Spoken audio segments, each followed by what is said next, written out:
ఇక బీఆర్ఎస్ అధినేత కేసీఆర్ కు వస్తున్న ప్రజాస్పందన చూసి కాంగ్రెస్ బీజేపీ భయపడుతున్నాయని చేవెళ్ల ఆ పార్టీ ఎంపీ అభ్యర్థి కాసాని జ్ఞానేశ్వర్ చెప్పారు. అందుకే 48 గంటల పాటు ఆయన ప్రచారాన్ని నిషేధించారని ఆరోపించారు. రంగారెడ్డి జిల్లా మీర్పేట మున్సిపల్ కార్పొరేషన్ పరిధిలోని నందిహిల్స్ లో కార్యకర్తలతో సమావేశం నిర్వహించారు. ఈ కార్యక్రమంలో మాజీ మంత్రి సబితా ఇంద్రారెడ్డి పాల్గొన్నారు. ప్రజలు మళ్లీ కేసీఆర్ పాలనే రావాలని కోరుకుంటున్నారని కాసాని తెలిపారు.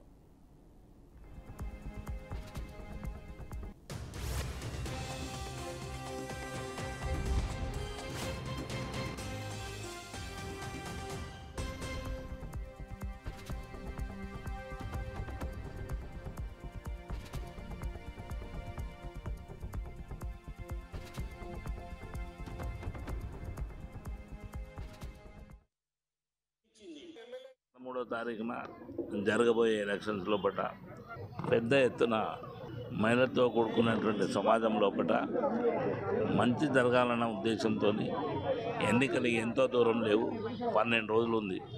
తప్పకుండా ఉదయంలోనే లేచి 13 తారీఖు ఉదయంనే మరి అందరు మీతో పాటు కార్యకర్తలతో పాటు పబ్లిక్ని తీసుకెళ్ళి కారు గుర్తుపై ఓటేసి మమ్మల్ని ఆశీర్వదించవలసిందిగా ప్రార్థిస్తున్నాను.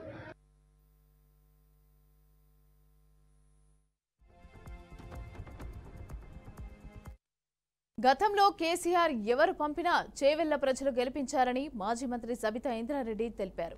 కేసీఆర్ కుమార్తె అరెస్ట్ అయినప్పుడు మానవత్వం మరిచి రంజిత్ రెడ్డి పార్టీ మారాడని ఫైర్ అయ్యారు. ప్రజల్లో నిత్యం ఉండి సేవ చేసే వ్యక్తి కాసాని జ్ఞానేశ్వర్ అని, అలాంటి వ్యక్తిని భారీ మెజార్టీతో గెలిపించుకుందామని సబితా ప్రజలకు పిలుపునిచ్చారు.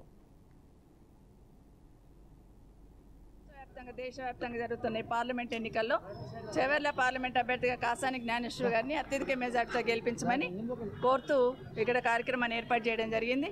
ఈరోజు మొత్తం చేవెళ్ల పార్లమెంట్లో ఎక్కడ చూసినా కూడా కాసాని జ్ఞానేశ్వర్ గారికి ఉన్న సంబంధాలు, కాసాని జ్ఞానేశ్వర్ గారు జిల్లా పరిషత్ చైర్మన్గా చేసిన అభివృద్ధి కార్యక్రమాలను దృష్టిలో పెట్టుకొని ఎక్కడ పోయినా కూడా చేవెళ్ల పార్లమెంట్లో బ్రహ్మరథం పడుతూ మీతో మేము ఉన్నామని భరోసా ఇస్తూ గెలిపిస్తామని ప్రజలు ఏదైతే చెప్తా ఉన్నారో నిజంగా చాలా సంతోషం అనిపించింది. కేసీఆర్ గారికి ప్రభుత్వం పోయి కాంగ్రెస్ ప్రభుత్వం వచ్చి 5 నెలలు అవుతున్నా రాష్ట్రంలో జరుగుతున్న కార్యక్రమాలన్నీ కూడా ప్రజలు గమనించున్నారు. గతంలో 10 ఏళ్ళు కేసీఆర్ గారి పాలన ఎట్లుంది, 5 సంవత్సరాల్లో ఎంత మార్పు జరిగిపోయింది, అయ్యో అనవసరంగా కేసీఆర్ గారిని బోడగొట్టుకున్నామనే బాధ ఈరోజు కింది స్థాయిలో రైతన్నల్లో, మహిళలలో అందరిలో ఈరోజు స్పష్టంగా కనిపిస్తూ ఉంది.